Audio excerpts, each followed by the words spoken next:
Hi everyone. With the explosion in capabilities from large language models, it's natural to wonder if robotics is lagging behind. Where are all the autonomous vehicles, robotic butlers, and interstellar space probes? In fact, while the internet has provided a vast source of data for training LLMs, obtaining sufficient training data for robots is a much harder task. In this video, we dive into the challenges of foundation models for robots and the techniques that researchers are using to overcome them. Keep watching to learn more. This video has 3 parts: the data dilemma, real-world data collection, and lessons from LLMs. Part 1, the data dilemma. Have you heard of Boston Dynamics? They're the company that made headlines by training robots on legs, like 4 legs or even 2 legs, and getting them to balance, walk, run, even do parkour really well. The Boston Dynamics founder, Mark Rybert, decided to move from figuring out the physical capabilities of robots to figuring out how to get them to have independent intelligence and reasoning capabilities. So he founded the AI Institute. Anyway, the idea for this video came because I was having a conversation with a friend of mine named David Watkins, who works at the AI Institute. This video follows in large part the conversation that we were having. Unfortunately, I didn't record that conversation, but I did take all of that information and work it into the script for this video.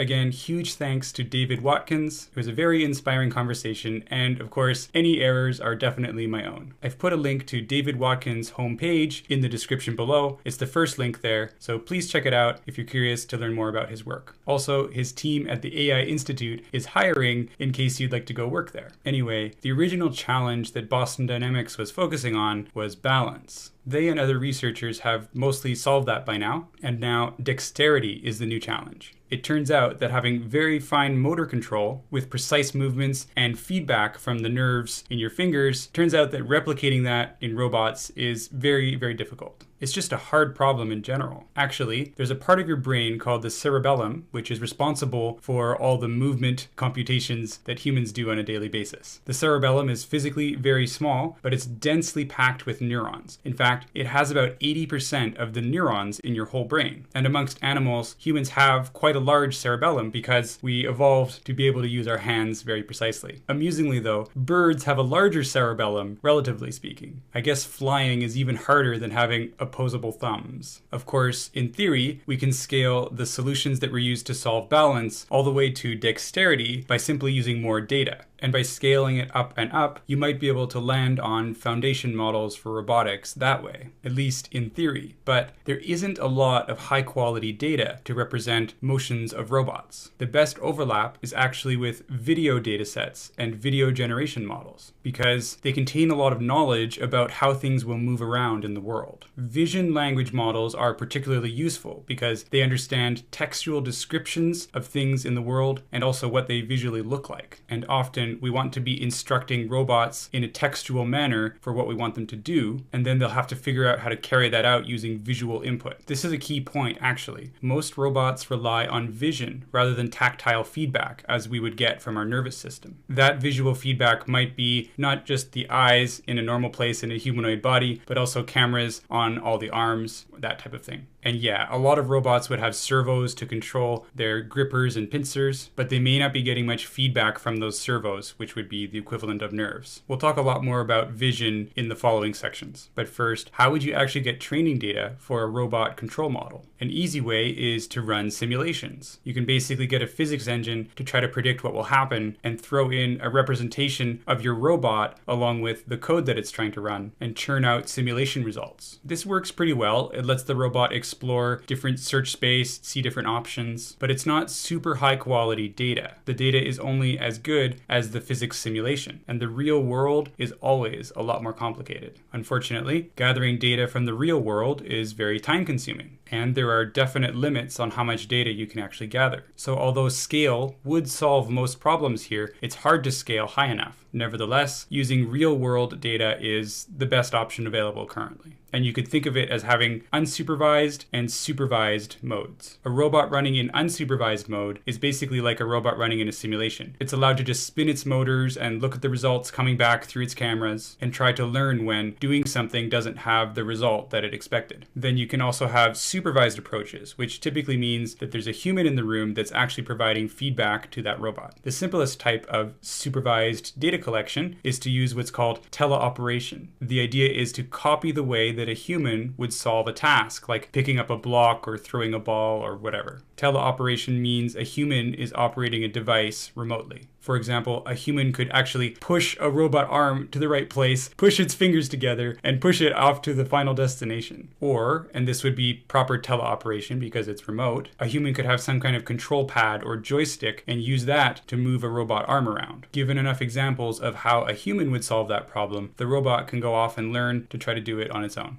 Part 2, real-world data collection. I started talking about teleoperation, where a human remotely controls a robot arm to teach the robot how to do something. The same way that a surgeon might operate on a patient all the way across the world by manipulating some input and then having robot arms do something on the other end. I want to talk about one research paper called Aloha, which has an interesting approach to this problem. The basic idea is to set up two robot arms and have them mirror each other. The human can push one arm around, and then the other arm can be performing the task, like picking up a block or whatever. The reason this works is that some robot arms can actually put their servos into a sort of frictionless mode, where they can actually be pushed around by the human, and then the arm can just look at where the motors are actually being set to. Normally, of course, it's nearly impossible to move a robot arm because the servos will lock into place. So anyway, in the Aloha system, you can have one robot arm and you're pushing it around and another arm is mirroring you, or you can even have two robot arms controlled by the two hands of a human, which are then controlling two other robot arms that are performing the actual task. This lets you do really precise and fiddly tasks like putting RAM into a motherboard, installing a drill bit, or balancing a ping pong ball on a paddle. There is even an example of doing up the buttons on a shirt. It allows the robot to directly learn from a human expert, keeping in mind that all humans are expert at moving around in our 3D world. In this research, the learning algorithm required a decent number of repetitions, 50 in all of the experiments in the paper. It's also expensive because you need at least 2 or even 4 robot arms to actually do your data collection. Although they did use low-cost arms, which were only about $5,000 each. And fair enough, that actually is low cost because industrial arms can be in the hundreds of thousands. Another work is called the UMI gripper. UMI is Universal Manipulation Interface, and basically it's a pincher or a gripper that's meant to be used by a human. It's kind of like a pair of tongs. You're holding it in your hand and you're using it to manipulate some object. The gripper has a camera on it, pointed forwards to look at whatever it is that you're gripping. The camera has a fisheye lens to capture everything, and the gripper itself also has a locator so it can tell where it is in 3D space. A human can use one UMI device or 2 UMI devices at the same time and perform any tasks that they like. This allows you to record data about the way that a human solves the task. And it's actually even higher fidelity than trying to get a human to move a robot arm to do something. Though it is possible that the human arms can get into a configuration that the robot wouldn't be able to replicate. On the plus side, it's very inexpensive, much easier to build a little gripper than to get an entirely new robot arm. And they were doing pretty complicated tasks here. In their evaluation, they ranged from 15 demonstrations to about 280 for a much more complicated task, which involved tossing bean bags into one of 2 locations. My friend David Watkins was a huge fan of this UMI paper, and I think he wanted to go outfit everybody with grippers immediately. The third work we'll talk about in this section is called RT1, which stands for Robotics Transformer Number 1. This is a massive project out of Google. The paper has more than 50 authors on it from various places within Google. It was published in July 2023, although it was available on the archive for about 6 months before that. And this research project was basically all about scaling up the data collection. They got together a fleet of 13 robot arms and set them to work 24/7 doing unsupervised solves of solve certain problems. These robot arms were basically just constantly moving things around and moving their motors and learning what happened from first principles. They ended up with 130,000 different demonstrations of tasks. And at least to my knowledge, they were able to do this entirely without human intervention. There's a really cool graph at the end of the paper that shows linearly increasing accuracy at solving the various tasks. They must have been retraining constantly to incorporate the data that they had gathered up until that point. The accuracy, like I said, increased linearly, starting at 0% and slowly increasing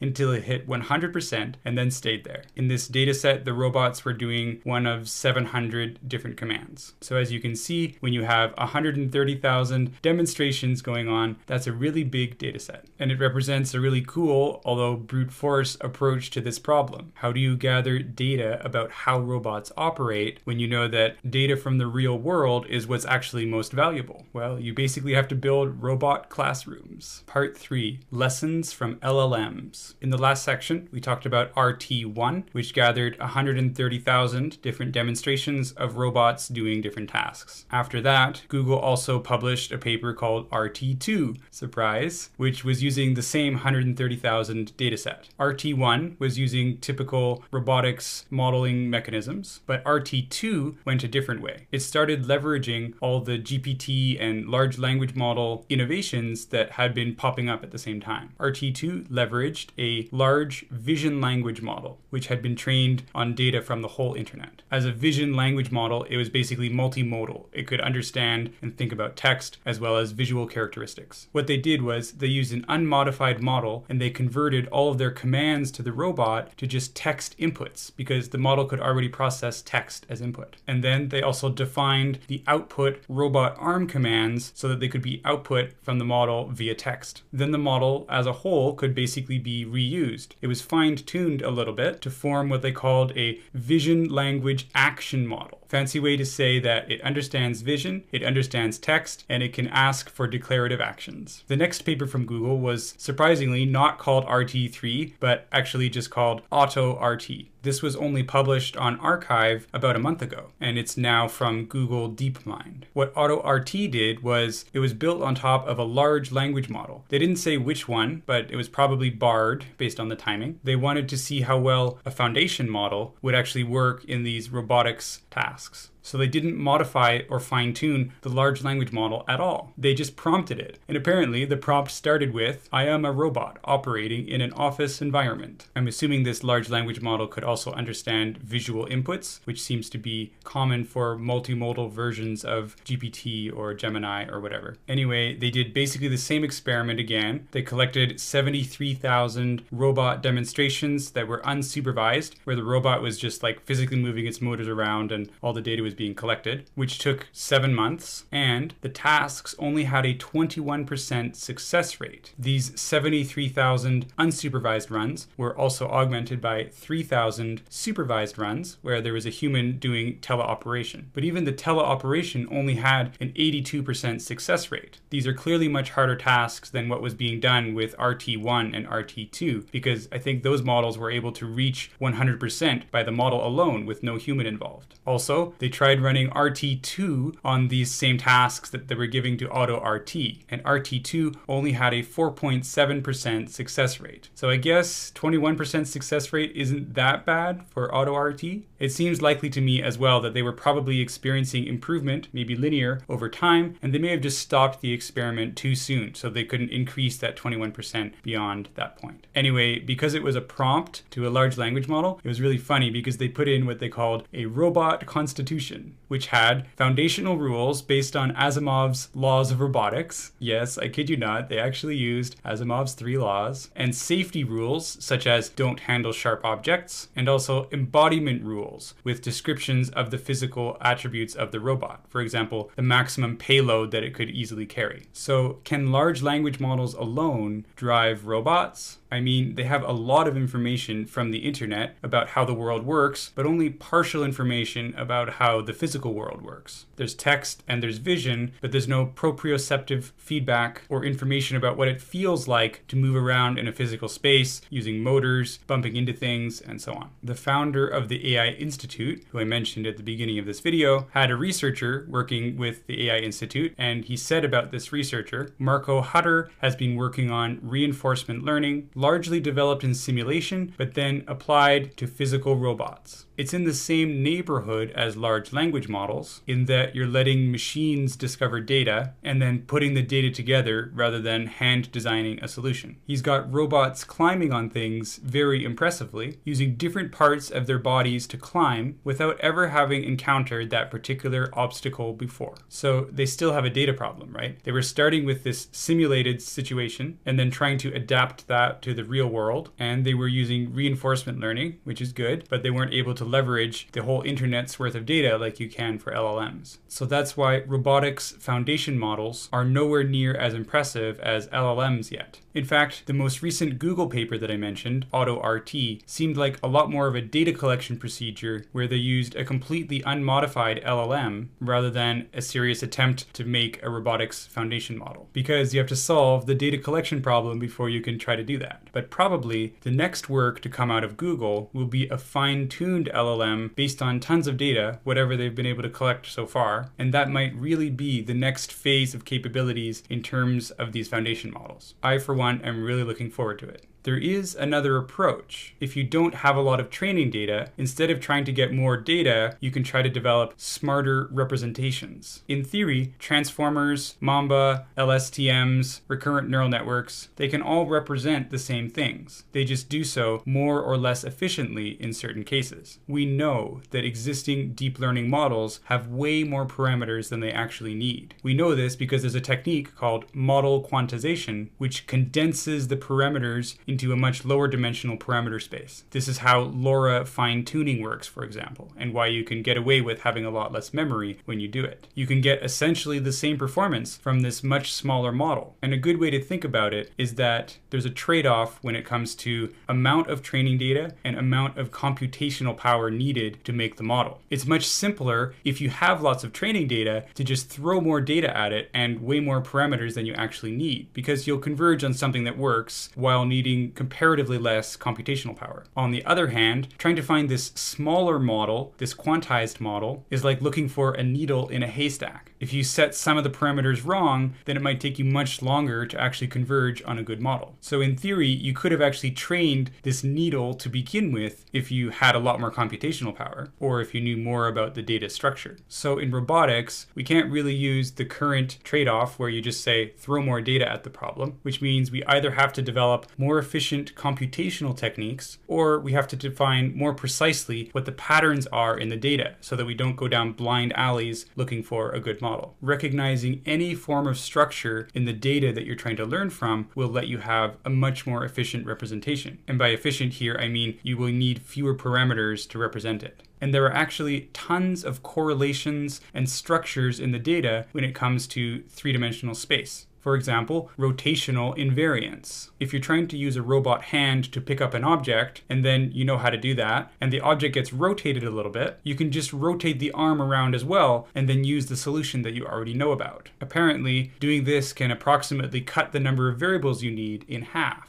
And when it comes to the search portion of what I said, well, models are just not very good at learning from only a few examples. Remember earlier when I mentioned with the Aloha paper where they had to give 50 examples of each task in order for the system to learn it effectively. Compare that with human kids who can pick something up after seeing it only once or twice. This is mainly due to the algorithm that's used in the model training, which is backpropagation. So maybe in the future we'll have something better than backpropagation. There are actually several ways you could achieve that, but that's probably a topic for another video. So basically, when you're training foundation models for robotics, you either have to be collecting a lot of data, probably programming arms to move things around all day, or you have to try to figure out more effective learning solutions to stretch the data that you have further without needing quite as many parameters. Finally, in conclusion, we talked about the challenges of obtaining data in order to train models for robotics. You can use simulations, but they differ from reality. So so you end up having to use real-world examples with robot arms moving around to collect training data. This is partly because we don't really have any data out there, unlike text data, of what it feels like to move around in the world. After all, human brains are supremely good at this, so it seems easy to us. And the experience of being a robot is different because you don't really get as much tactile feedback, and you have to base everything on visual cues. One of the most time-honored ways to collect data for a robot is to get a human to do teleoperation, where the human is basically remotely controlling the robot arm to get it to do something the way that the human would do it. Do that enough times, and that provides valuable training data. Two interesting ways of doing real-world data collection are demonstrated by the Aloha paper, where you have two robot arms and the human is moving one around to do teleoperation on the other, and also the UMI gripper, which is basically like a complicated pair of tongs that a human can use to actually do tasks. The gripper has a camera mounted onto it so that the robot can record and see how the human was doing things. Then we started talking about the various experiments that Google has done with basically a farm of robot arms to try to train more and more sophisticated models based on hundreds of thousands of repetitions of tasks that those arms have done. In particular, they had a typical robotic control model, RT1, and then a fine-tuned language vision model, and finally, most recently, a completely unmodified large language model. Despite these advances, there's still relatively small data sets from which to train entire robotic systems. So we may need to also invest in smarter training methods to cut down on the number of parameters needed in those models, and therefore also cutting down on the amount of data that's needed to train them. Either way, it will be really interesting to see what the future holds and what the LLM moment will look like for robotics. Huge thanks once again to David Watkins. A conversation with him inspired this whole video. Check out his webpage in the links below. If you liked this video, check out this previous one I made about how humans might reach beyond biological bodies. It has more of a mind upload theme than robotics, but I think you'll still enjoy it. All right, that's all I have for today. Thank you very much for watching. Bye.